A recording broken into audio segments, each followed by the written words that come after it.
Hey there, everybody. It's Andy here again. Hey, today is December 20th, so 12/20/2022. Going over Luke 20. There's just a lot of twos in there. Yeah, so it's been a good day. We made a Christmas cookies yesterday, and I've eaten way too many cookies the last 30 hours. It's a little too many.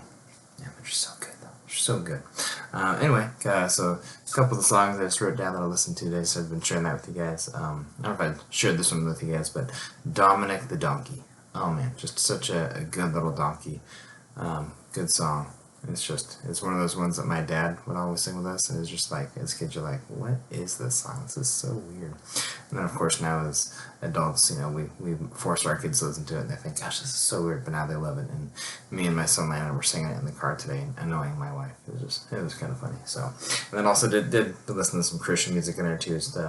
This is my testimony. Just a great song. I think it's Elevation Worship. Just good stuff. Cool. Yeah, so let's go ahead and dive right on in. Luke 20, here we go. So, I love Jesus. He's got just like a little bit of like an attitude sometimes of the Pharisees. It's just good. So, we'll find out here. So, one day as Jesus was teaching the people in the temple courts and proclaiming the good news, the chief priests and the teachers of the law, together with the elders, like everybody, chief priests, teachers of the law, and the elders, came up to him and they said, "Tell us by what authority you're doing these things." They said, "Who gave you this authority?" Because, he's forgiving sins, he's healing people on the Sabbath, he's doing all the stuff that he shouldn't be doing, and, probably more stuff that's not actually written down. Say, "Tell us by what authority you're doing these things." They said, "Who gave you this authority?" He replied, "You know what, I'm going to answer your question with a question. I will also ask you a question. Tell me, John the Baptist, was it from heaven or of human origin?"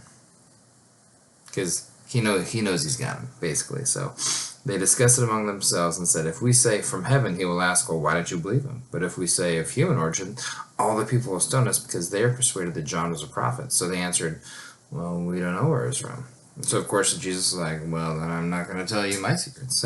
Jesus said, "Neither will I tell you by the authority that I'm doing these things." It's just like, question, well, I'm going to answer your question with a question. And you tell me this, and we're not going to tell you? Well, then I'm not going to tell you? All right. Deuces, see you. I just love that. Cool. So the next section, parable of the tenants, and this right here is it's very, to me, reminiscent of the parable that Jesus told in Luke 19, the parable of the 10 minas. And it's not the same, but it's just very, very similar, right? And they're all kind of meant to teach about the kingdom of God, so they should be similar in that regard. But to me, this one they just go side by side. So Jesus went on to tell the people this parable. A man planted a vineyard, rented some farmers, and went away for a long time. At harvest time, he sent a servant to the tenants so they would give him some of the fruit of the vineyard. But the tenants beat him and sent him away empty-handed. So again, the owner of the vineyard, he sent another servant, but that one also they beat and treated him shamefully and sent away empty-handed. He sent a third, and they wounded him and threw him out. So 1, 2, 3 servants just, nope, disrespect. Then the owner of the vineyard said, "What shall I do? I know. I'll send my son, whom I love," right? Whom I love, which again is the exact thing that the Father's voice said about Jesus, right as he was being baptized by John. "Perhaps they will respect him, my son." But when the tenants saw him, they talked the matter over. "This is the heir," they said. "Let's kill him, and the inheritance will be ours." So they threw him out of the vineyard and killed him. So then Jesus asks the crowd, "What then will the owner of the vineyard do to them?" Well, I'll tell you right now. "He will come and kill those tenants and give the vineyard to others." When the people heard this, they said, "God forbid." And there's another version here that says, "Surely not." When the people heard that, and then Jesus looked directly at them and asked them, "What is the meaning of what is written?" And I actually paused this because I do kind of want to just read the notes out here out of the ESV, the Bible KJ got me. Again, thanks KJ. So chapter 20, verse 16. God will destroy those tenants. In a preliminary sense, this happens during the destruction of Jerusalem in AD 70. So kind of right there, and you can look at just church history and just history in general. That Jerusalem was attacked and destroyed in AD 70, but then it says here, but in a fuller sense, it refers to the final judgment, surely not, really, talking about when, the people respond to say, well, surely not, God forbid, no way. And the hearers have some sense, because that's all he's speaking it to the Jewish people, to the Israelites in Jerusalem. The hearers have some sense that the parable applies to the people of Israel, and they are hoping that it does not mean that God will give the land of Israel or the kingdom to others. So again, kind of just in the parable there, God, the owner of the vineyard, right, goes and he plants this vineyard and he rents it out to some farmers. He just rents it out to us as people, which is, God's people, the Israelites. And then he sends a servant. He sends a servant, which is him sending prophets, sending teachers, right, to and not the teachers of the law, not like the Pharisees type, but actual prophets, Isaiah, Jeremiah, David, Daniel, all of these prophets, but they're treated disrespectfully, beaten, thrown out, not given the respect that they deserve as God's chosen mouthpiece, you could say. And then, of course, then he says, I know, I'll send my son. And he sends his son, and they have this idea, if we kill the son, then we'll get the rewards. But then, of course, that's what they do to Jesus here in a couple of days, is they kill the son. And then Jesus asks them, well, then what is the owner going to do? Well, I'll tell you what he's going to do. He will come and kill those tenants, being the people of it, the Israelites, the Jewish people. Again, it's not like a one for one, doesn't match exactly.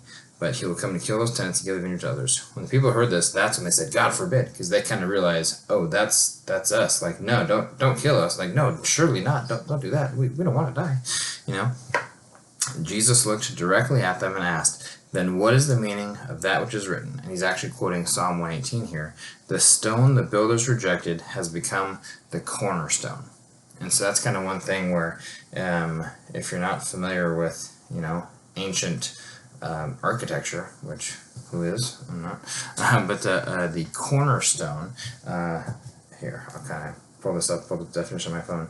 It's really kind of two things. And the actual like cornerstone of like a building, right? And that's why I said, ancient architecture is a stone that forms the base of a corner of a building, joining two walls. So basically, if you get if you got if you know anything about construction, you want to make sure everything is square or at 90 degrees, right? If you just even if you just got a square on a paper, right?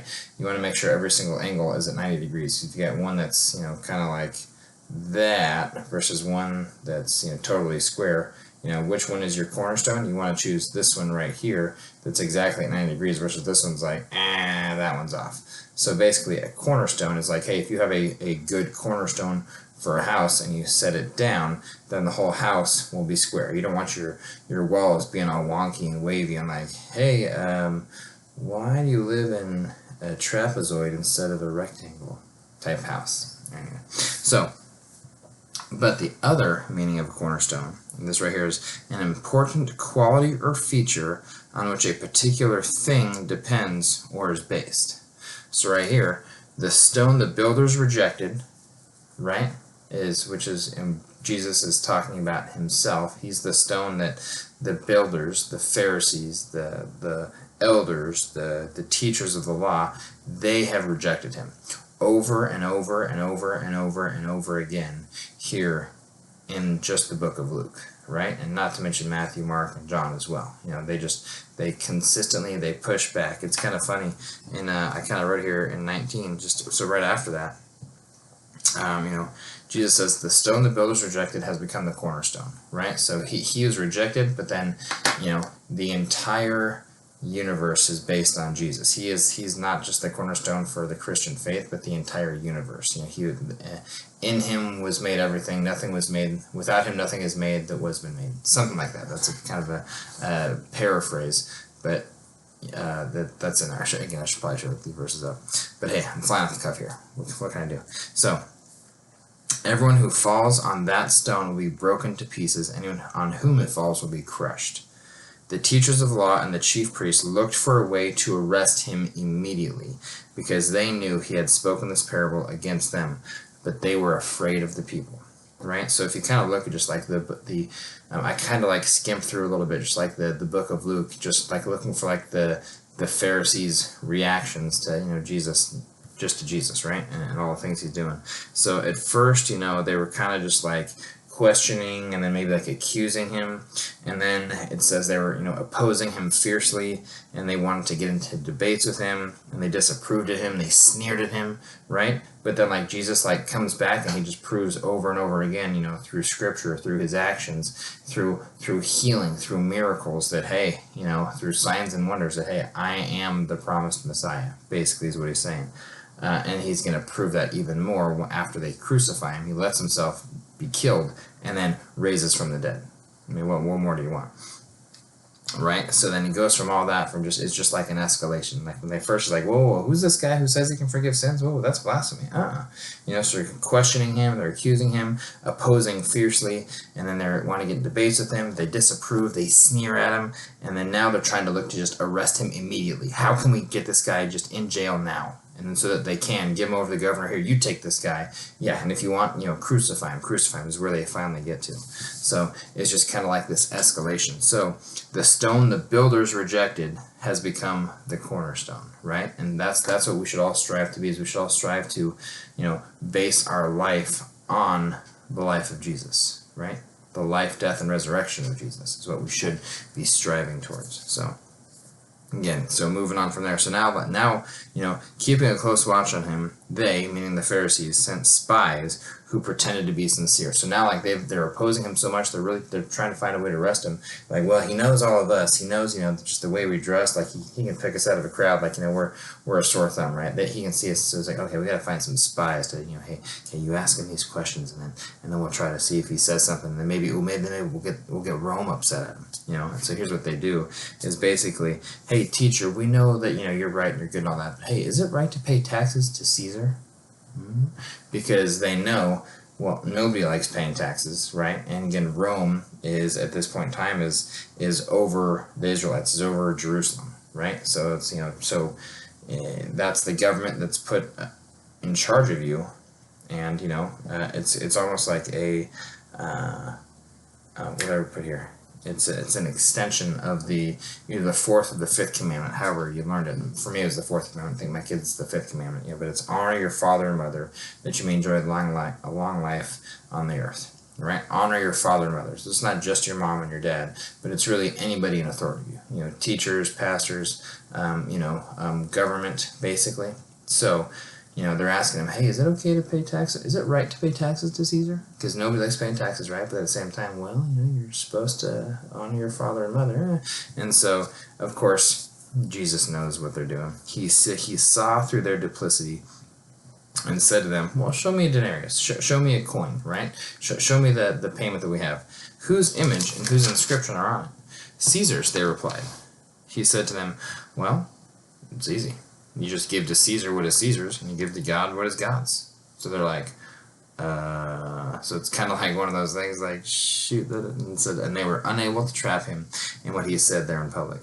And astonished by his answer, they became silent. Like, whoa, yep,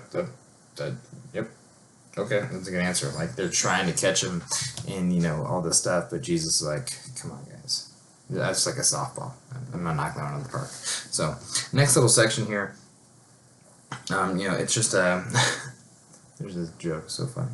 So there's the Pharisees, and there's also the Sadducees. And the Pharisees believe that there's going to be a resurrection, and the Sadducees don't believe that there's going to be a resurrection. So they are sad, you see.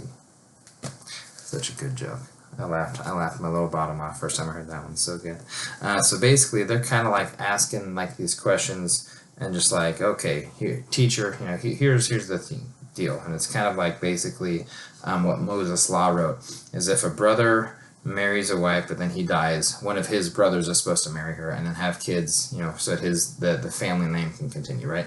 And it goes back and forth, 3 or 4 times. And Jesus kind of talks about heaven. Hey, here's what heaven's gonna be like. There's really not gonna be any marriage in heaven, is what it says. We're gonna be like angels. We're God's children. But basically, here's kind of what it comes down to. The one line I get out of this is, but in the account of the burning bush, even Moses showed that the dead rise, for he calls the Lord the God of Abraham, the God of Isaac, and the God of Jacob. He is not the God of the dead, but of the living. For to him, all are alive. So with that, it's just kind of, I don't know, for me, what I take out of that, again, it's like, we don't have to take same things out. You can get way more out of that than I did. But for me, it's like, what, God, He's not just the God of just a bunch of dead guys, right? He's my God. I'm living right now. I'm active. I'm breathing, and He's my God, right? He takes care of me. He guides me. He leads me, and He is not the God of the dead, but of the living. He's my God. So. Next little section here, Jesus says, whose son is the Messiah? So then Jesus said to them, and this is kind of one of those things, it's kind of like He's just trying to get them to think, right? And trying to get them to realize, like, drop little hints. Like, He doesn't, like, it said, earlier here in Luke, that, He would tell them, hey, guys, the Son of Man, me, is going to be betrayed in the hands of sinners, going to be beaten, insulted, flogged, crucified, killed, but then on the third day He's going to rise again. And then they're all like, wait, what? Like, I don't get it, because the message was hidden from them. So this is kind of like another one of those things where, like, the message is probably hidden from them, but at the same time, he's like, hey, I'm telling you, hey, look in the scriptures, you're going to find it. And if you even think, like, after he rises from the dead, He's walking on the road to Emmaus with 2 disciples, and He begins, just kind of, just explaining everything that was written about Him while they don't even realize that it's Him. This is probably one of those things. So He said, then Jesus said to them, why is it said that the Messiah is the son of David, David himself declares in the book of Psalms, the Lord said to my Lord, sit at my right hand until I make your enemies a footstool for your feet. And He says, David calls Him Lord, how then can He be His son? And the answer is, it's not like the direct son of David, but Jesus is the descendant of David, right? Son of, it's like his great grandfather, and then some. And it actually goes through that in the genealogy here in the start of Luke and also the start of Matthew. And so David calls Him Lord. How then can He be His son? Well, Jesus is a descendant, but at the same time, He's God. He's the King of the universe. He's the chosen Messiah. So that's how. He's just kind of like asking them to kind of get their brains thinking, and later on they remember, remember when Jesus said this about David being the Lord said to my Lord, sit at my right hand. It's one of those things. So again, here, one little thing. So while all the people were listening, Jesus said to His disciples, beware of the teachers of the law. They like to walk around in flowing robes and love to be greeted with respect in the marketplaces and have the most important seats in the synagogues and the places of honor at banquets. But what has Jesus been saying a couple times here in the last couple of chapters is, whoever exalts themselves, well, they're going to be humbled. But if you humble yourself, you will be exalted. Right? So, and he says this about the Pharisees, and like it really kind of, again, Jesus knows all. He knew their hearts. He knew the things they did, and kind of their behind closed doors things they did, right? And he says, this is what he says about the Pharisees. He says they devour widows' houses, right? They devour widows' houses. So that makes me think that, like, okay, there's like a couple and the husband dies, and there's maybe the woman left, and she's got a house and she's got this, that, and the other. So instead of helping her, instead of being the ones in the community to help this woman, to bring her up, to kind of rally around her so that she doesn't feel alone, and so she doesn't die basically, or become poor, dejected. It sounds like they, through scheming, through whatever, maybe through like little loopholes in the law or whatever, and disregarding the heart of the law, maybe they find like the letter, they go by the letter of the law, like, well, hey, you didn't pay your taxes, you didn't do this, hey, we have to take your house away. Sorry. So that's just kind of one of those things, like, he's talking about the Pharisees again. They devour widows' houses, something really bad, and for a show, make lengthy prayers. Right? So it's like, you're on one hand, you're doing something that's evil and bad and terrible, but then, but you show up on Sunday and you say the best prayers. You say that, oh man, wow, that was a really lengthy, nice, show-offy prayer. It says, these men will be punished most severely.